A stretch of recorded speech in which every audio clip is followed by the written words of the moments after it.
This show is brought to you in part by viewers like you who joined a Patreon or become YouTube members. Thank you. And if you could, hit the like button and subscribe if you want more Browns-focused content. But Shedeur Sanders, he's not the only rookie on the team. There are other rookies on this team, and I'm not saying that to be facetious or anything. I'm just saying that to say, hey man, hold on, wait, where's my have you seen these rookies? Dude, oh my God. Like, yeah. Between let me just say one thing real quick too, because I know we're gonna get into all of these guys, right? Obviously Mason had an incredible game. I just want to point out one thing. All right. Back-to-back weeks now, I have seen the center go out of his way to help out on a block and immediately find Carson and block him 15 yards down the field. Mm-hmm. Like, offenses are specifically going out of their way to say, I don't care if you block a defensive lineman, one of you has to get 49. Like, one of you has to make sure that he's out of the picture. Yeah, and look, it's not just this draft class, right? Like, there's been other parts to the defense specifically, but you know, I'll get into that conversation just a minute here. I want to kind of focus this in on this draft class. No, I got you. It's with what they've been able to do in this draft class. I remember having this conversation with you, having this conversation with Brad Ward, having this conversation with a lot of people at the beginning of the offseason last year where I'm like, hey, this is going to determine how people feel about Andrew Berry. Like, this offseason is going to be pivotal for him because you had the Myles Garrett situation brewing. Yeah, you had, Deshaun Watson's Achilles popped again, so you got to deal with that and just officially moving on from that era. And it's your first time with real draft picks. And I'm like, hey, how he does in this offseason is going to really change how I view him. If he stinks this up and we don't have Myles and we draft shitty players, that's it for AB. Yeah. The flip side of it was, if he knocks this out the park, we might have our guy. And look, I know people are upset about the result of the season and maybe they want to make more out of one draft pick or the other. Yep. There's no denying at this point that he knocked this out the park. He knocked every aspect of this offseason out the park. The Myles Garrett contract is like, he knocked that shit out the park. It's a value deal now. What's it, the third highest edge in the NFL? Yeah, right around there. Yeah, the Steelers are paying like $3 million more a year with shittier structure for 6 sacks. Like, just absolute, got that situation done before OTAs. Yeah.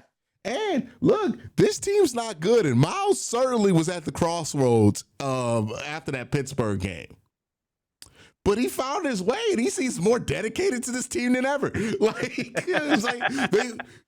He figured it out. I got to give credit where credit is due. I did not think they were going to get to it. I thought it was going to be a lingering thing all season. And then maybe you see Myles loaf a little bit because he's pissed off about not getting traded. I thought this was going to be the Brandon Ayuk situation. Yeah. It's just so not that. So, like, huge amounts of credit there. Well, and to even add on to that point specifically, just on Myles, and then I'll touch on the rookie class. But after the Patriots game, and again, Myles is king of subliminal messaging.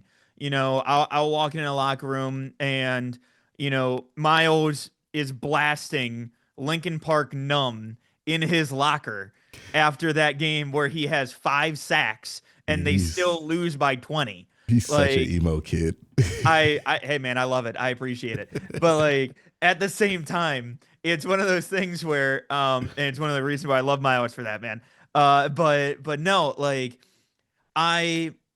you see where he's at in that game where everybody's talking about, like, you know what, Myles, I get it, like slamming his helmet down on the sideline, and some people saying, well, you signed up for this. But like to go from that, like at the beginning of the month, Can we address the people saying that you signed up for this? Because, like, hey, you can Yeah. sign up for something, but if it's not fun, you're going to be mad. Like, what the fuck is Yeah, wrong with exactly. you? Like, you know Dude, what I I mean? never understood that. Oh, you signed up for this. It would be like if somebody signed up to fight for their country overseas and then ended up getting a horrific injury. You're like, well, you signed up for it. It's like, you sound like a fucking douche. Yeah. Yeah. Like, what's No. wrong with you? I Like, totally, dude, I'm right there with wait, you're void of empathy because he signed up for something? Are you fucking stupid? Like, Yeah. what in the world is that? Like, oh, I can't feel bad for Myles because he signed up. He wanted the money. It's like, oh yeah. He had no option other than Yeah. to take the money.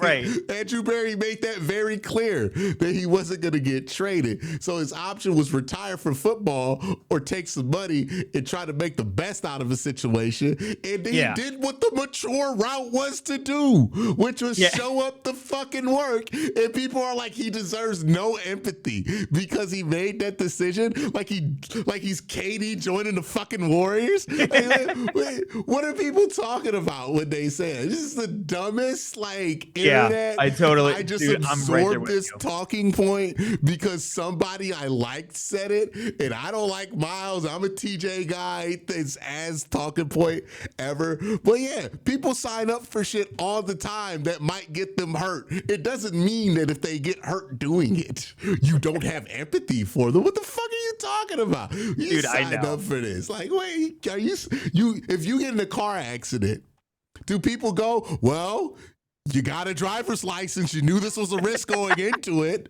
that you could get in a car accident? No, that fucking sucks. Obviously, when you signed up to drive a car, you weren't expecting that you would get into an accident. The same way that Myles probably was hoping that they wouldn't be this bad. Yeah, exactly. But that's the point, though, is that I don't know what has gone on since then, but it's one of those things where he went from being blasting Linkin Park numb in his locker to all of a sudden, hey, you know what? Fully believe in this team. We're good. Everything like that. Like full blown. The fact that he brought up playoffs a couple weeks ago. Hey, man, if we take care of business, we win out rest of the season. I mean, don't want to. You got to bring out the P word. You got to bring up playoffs. And I'm like, what are you? All right, didn't expect that out of Myles. Like, what swung so hard? In the last couple of weeks. And again, seeing that look on Sunday from Myles, you see the buy-in. And, to get to the rookie class too, it's like I mentioned with Quincy Judkins on the sideline, Dylan Sampson mentioned in his press conference. And I mean, hell, being around the team, I see, Harold Fannin hanging out with these guys. The rookie class is actually a really tight-knit group. And it's one of those things where they genuinely hang out with each other. Mason Graham and Carson Schlesinger are neighbors. The fact that both of them are very tight knit. The offensive group stays together. All of them really work out together. And Sampson even went out of his way too to mention the fact that he was it's not just the drafted guys. All of us are together on this. And he made sure to say too, especially on the offensive side, we try to bring a spark to the offensive side. And it's something that we had, I didn't really think about, but after he mentioned it, there hasn't really been anybody, that has that offensive spark. Obviously, at least in recent years, obviously you talk about Nick Chubb, but his is very much the quiet lead by example type. Where it's you never see again against the Miami Dolphins, Quincy Judkins after scoring a touchdown, or the Packers even too, scoring a touchdown, runs over to the fans and starts hyping up the entire crowd. We haven't seen that kind of fiery emotion from a group of guys, and it's the young players that are leading by example in that regard. That honestly, I think that you mentioned it too. AB between the draft class, Malik Collins in free agency as well, knocked that out of the park. Obviously, we talk about the trades that he's made. Thanks, Tyson Campbell. Meanwhile, Jacksonville enjoys some burnt toast every Sunday morning. Big shout out JP, man. He is not having a good time watching Greg Newsome. And every time he tweets about it, every Browns, because he had so many Browns fans that are aware of him, go to his mentions and go, oh man, did he do the seatbelt Sally? Who could have seen this coming? Who could have seen this coming? But hey, I mean, out of anything, Bucky Brooks said that he was a better zone defensive corner, so he works out better there anyway. Where do people be getting these evaluations for these? I have no idea. Dude, I saw that tweet and I was like, what are you watching? Because I still remember when Greg Newsome was coming out and they're like, nah, he's a great man-to-man corner. And he struggles a bit in zone. All of a sudden, it's just flipping it. I don't know when that happened, that flipped, but okay. But anyway. The guy who can't stop starts good at zone. That's yeah, exactly.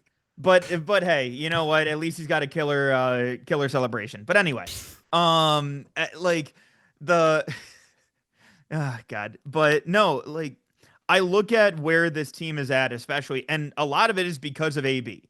And, you talk about, the extension for Alex Wright even too midseason, like the way that he's been able to progress, like a lot of the successes that he's had. And I know, you and I have talked about it. I think I've talked about it with Kolb as well, but like the fact that when it comes to AB, throughout his tenure, because of the Deshaun Watson trade, he's hit a lot of doubles, hit a lot of singles.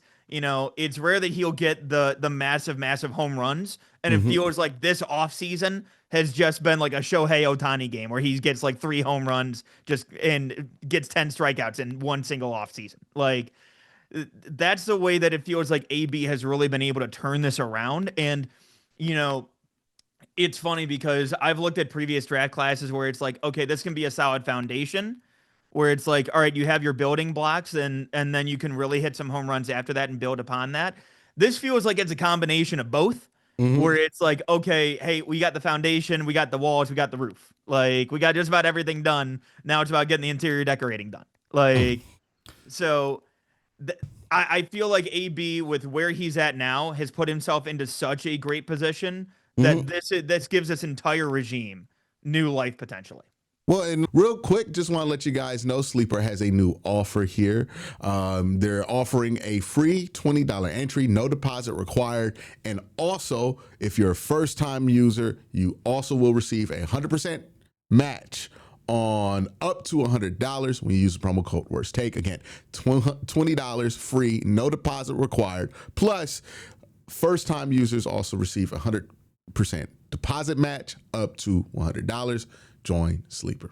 Like, they've been trial and erroring, right? Like bringing in guys who fit what they want to be culture wise. Yeah. And I think they did a really good job this year, right? Like, cause you mentioned it, these guys aren't only, they're not only good at football, they're building a culture, and they seem to be really good teammates with each other, right? And it goes from undrafted guys to drafted guys. Isaiah Bond makes that big play. Gets open. He's an undrafted guy. Gage Larvinen gets the big kick return at the beginning of the game that puts that first score on the board and sets the tone for the game. Can I just add one thing real quick about Gage?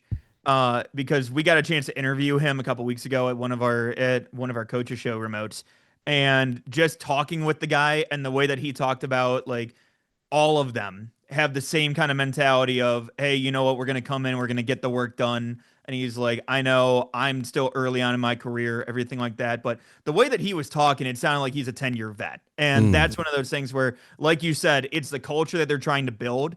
And from guys like Gage Larvinen, who, again, are undrafted free agent wide receivers. Like, 2 of their top guys that they have, at least when in the wide receiver room, are both undrafted free agents from this class, which is wild to think about, given the fact that, you still have Cedric Tillman, who was a 3rd rounder a few years ago, and Jerry Jeudy, who's a former 1st round pick.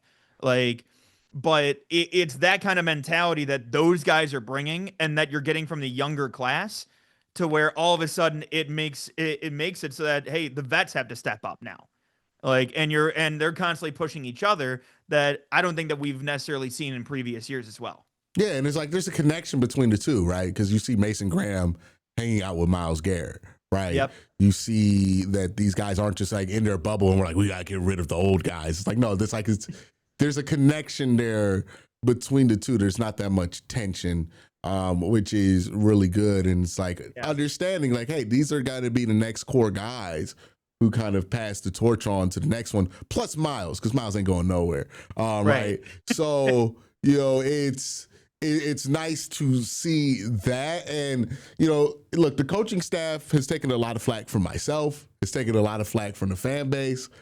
But it does seem like if this year was about development, right, they went above and beyond as far as getting that goal achieved, right, in developing these young players. Like, we could argue whether they got the eye for the talent on that side of the ball. But if we're talking strictly about, hey, how well did you develop? This year serves as a good testing ground because all these players are showing progress. Quincy Judkins looks better every week. Dylan Sampson looks a lot better. Harold Fanon, right? Like, they're utilizing him really well. So that's really encouraging. The hungry dog stuff, the extra practice sessions that Kevin's staying by. Like, it's like, hey, it'd be real easy. It'd be super easy for Kevin or anybody working for the Browns right now to be like, we got 3 wins. I'm not putting together a whole nother practice worth of reps for these guys. Like, or, I'm not staying at home for my family longer than I have to. And I understand, like, it's part of the job to go above and beyond. Obviously, I'm not thinking that anybody's going to clock out at 5. But there's a lot of extra work that even for what you would expect from coaches in the NFL is above and beyond what you're expected to do. And to be doing that in a season where there's no guarantee you're going to be able to keep your job. You know what I mean? There's no guarantee that you're going to see the fruits of that labor, right?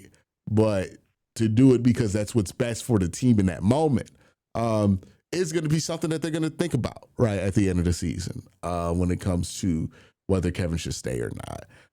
It's going to be interesting to see how that all shakes out.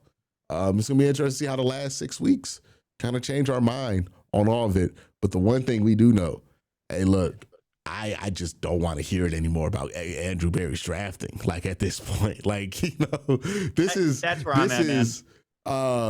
Look, we have seen decent Browns draft classes before, right? I think the one that everybody raves about is what, the 2018 one? Yeah. Yeah, Nick Chubb and Baker Mayfield. Is that it? Denzel. Denzel was in the same class with the 4th pick in that draft. So you had 2 firsts, 2 top 5 picks. Yeah. And you end up with that. He had 1 top 5 pick. Mason Graham, Carson Schlesinger, Quincy Judkins. And you haven't even gotten into the later picks too. You haven't even used the extra first, right? Like, you still got that one loaded in the chamber, right? I think the year after, Dorsey didn't even have a first that next year to follow up. That was the Odell trade, right? Which did not work out. But hey, shout out to Greedy over DK. And hey, you know what? Let's also while we're at this too, I also just want to shout out for selecting a producer with the 67th overall pick. Chad Thomas? Chad Thomas. Number 9? The original 9? Yeah. Major 9, baby. Hey, Major 9. With a top 70 overall pick. And also selecting a kicker in the 5th round. But hey, we give AB crap for taking Cade York in the 4th. We need to get he took Seibert too, wasn't it? The 5'8" kicker. Yes, he did. Man, that drove me. But hey, we gave Seibert like 3 years too. So much time. But Andre Schmidt, he's another one, right? That, like, look, I give AB a lot of credit for that one. I would have cut him. And hey, you know what? Let's also give credit too for not cutting Cam Thomas. Yeah. After jumping off sides. Yeah. Because a lot of people wanted to cut him too. He had a really good game last night. Well, Sunday. So I feel like there's evidence that he's good at this. I would agree. Like, there's real tangible evidence that he's good at this. And that's a super positive sign going forward. And yeah, just that has been the one prevailing thing for me is like, hey, I don't think it's going to be a long time we're going to feel like this. It might be till the end of the season, but I do think once the offseason hits, I have a reasonable belief that they're going to be able to make things better. Hopefully that belief is founded and rewarded, but we shall see.